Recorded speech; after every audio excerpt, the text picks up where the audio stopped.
If you know the enemy and know yourself, you need not fear the result of 100 battles. So Russia just attacked.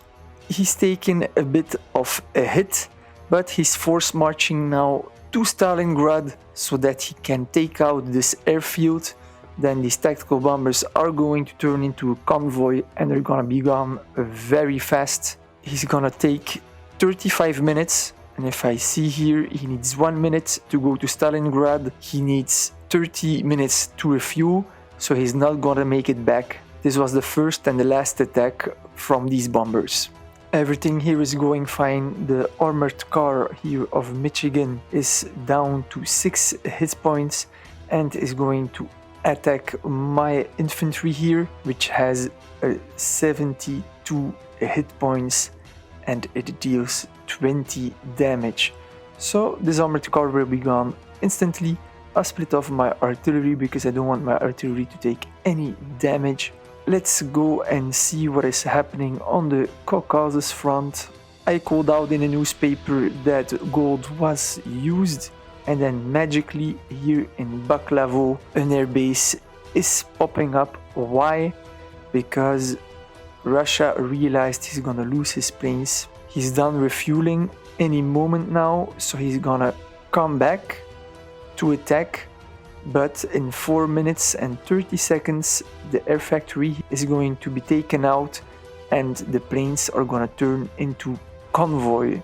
In here Ukraine has taken a province here, Salsk, and Caucasus just continues to hit and run. He's doing it very good, but he has taken damage too. Still, he has only lost about 40 hit points, and if you check the hit points of Germany, you can see that Germany has lost about 180 hit points roughly. So you can see here plenty units are almost at 50% health. He's overstacked too, overstacked like a big dummy. You should never have more than 10 melee troops. It's good that he has anti-air, he has armored cars, he has infantry, all defensive units, perfect. He should have 7 infantry here and 3 armored cars would be a perfect stack. He would be protected against air, but the rest of these units, they should split off and they should go elsewhere. They could go over here, for example. So those tactical bombers, they were not recalled, meaning here in Stalingrad is a level 2 air factory. How do I know? Because the tactical bombers had to refuel for 30 minutes, but they took off after only 20 minutes. So an aircraft factory level 2 has been golded. Not only that, but if you see, morale here is only 25%, morale here 34%, right? Morale here 28, morale here is 38, but it has been attacked. What happened? He took Stalingrad, 25% morale, but they changed 35% morale, and he golded a 10% morale additional so that he could produce and build his airplanes faster. Not only that, but then he also golded his airfield here in Baklavo. So quite some gold has been spent here, and it's a bit sad because they accuse Caucasus of using gold, but it's actually them who are using a lot of gold. Their attack is not going as they planned. They probably thought 4 against 1 is gonna be over very fast, but it isn't. And so now they are using all the means to make this win possible. In the meantime, Caucasus is regrouping. He's gonna regroup here in Kropotkin, and he's gonna face, I'm gonna select them all, a 9 regular artillery and 1 rocket artillery, protected by 11 infantry and 2 armored cars. This is very simple. If Ukraine is going to follow, he's gonna be dead, and his offensive short-lived. You should never hesitate to pull back in order to regroup and gain the advantage. As soon as I woke up, the first thing I wanted to do is checking out how Caucasus is faring. He managed to take Stalingrad. Russia is arriving with reinforcements, but as it's all unarmored units, and there are 4 rocket artillery here in the hills where they get 50% bonus, Russia is not going to fare well. If you are playing Comintern Doctrine, you need to have rocket artillery. Also, as predicted, if Ukraine would follow Caucasus, he would march into his death. You can see that he has lost 3 units, that he lost even more health. Let's see how many units Caucasus has here. So Caucasus has 7 rocket artillery, 6 regular artillery. No wonder that Ukraine is pulling back. I mean, there's no point in continuing. So basically, yeah, Ukraine, his attack failed, we can state. But then here with Turkey woke up, but he has spotted the weakness of Caucasus. Caucasus only has unarmored units, right? So he's using tactical bombers. Caucasus is force marching towards the hills because enemy is coming and he wants to have his bonus. But if the other team continues like that, I mean, he's gonna get bogged down. They're gonna make tactical bombers. Well, he can make anti-air, but I don't know. Hey, so far he did a great job. They attacked 4 against 1.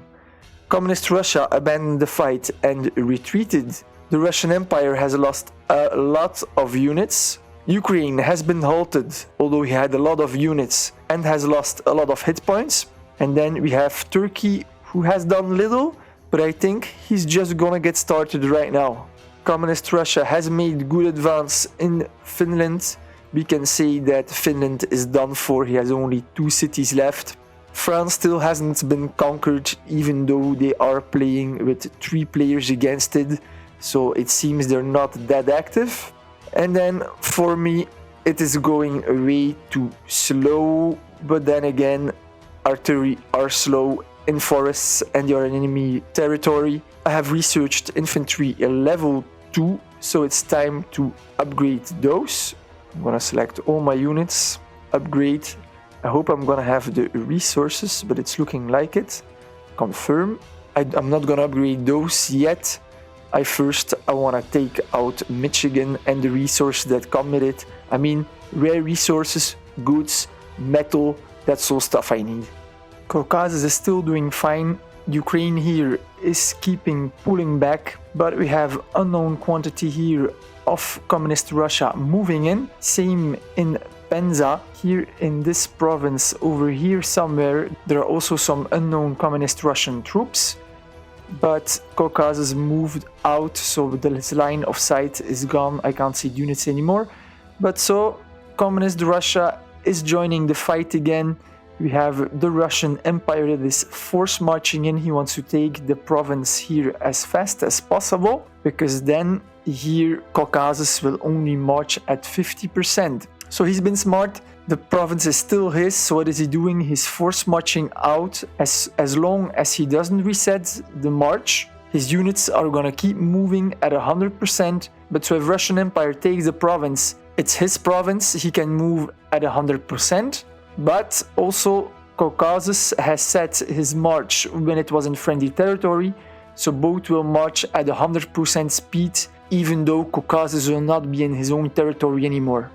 I don't know what units are here, but Turkey is pulling back and he's not using his tactical bombers to attack because, well, there's anti-air here. Also, infantry has a good anti-air value, and level 1 tactical bombers are not that good. Level 1 tactical bombers kill 1 out of 2, meaning that if 1 tactical bomber kills 2 units, you're gonna lose 1 tactical bomber yourself.